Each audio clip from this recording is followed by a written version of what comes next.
संसदेबाहेर विरोधकांचं आंदोलन, बिहार मतदार यादी सुधारणेला विरोध कायम।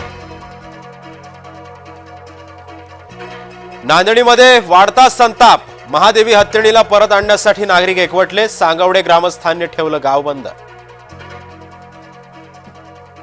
मुलाला वाचवायला वडील आले पुढे, रामदास कदमांनी ऑर्केस्ट्राचा परवाना पोलिसांकडे परत केला, सावलीबार वादामध्ये मोठी घडामोड। सतेज पाटलांना दणका, कोल्हापूर काँग्रेस खिळखिळी, दिवंगत पीएन पाटलांची दोन्ही मुलं राष्ट्रवादीमध्ये। मोदींनी डोळे वटारले, अमेरिका नरमली, भारतावरील 25% आयात शुल्क लांबणीवर। भोंगेमुक्त महाराष्ट्र मोहिमेचा प्रभाव, गोंदियातही गोंदियातल्या 65 धार्मिक स्थळांवर कारवाई। पुण्यामध्ये आयटी कंपनीच्या पाहणीला पोहोचले अजित पवार, आयटी कंपन्यांचं स्थलांतर रोखण्यासाठी अजित पवार सक्रिय। अनिल अंबानी यांना ईडीचं समन्स, ईडीनं 5 ऑगस्टला चौकशीला बोलावल्याची ही माहिती सूत्रांनी जय महाराष्ट्राला दिली।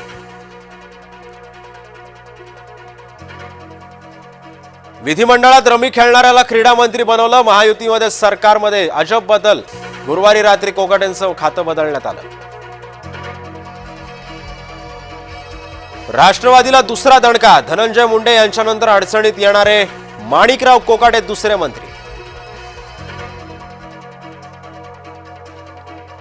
प्रसाद पुरोहितांना कुणी फसवलं, तपशील आला पुढे, आरडीएक्स पेरण्याची कहाणी काय, फक्त जय महाराष्ट्र न्यूजवर।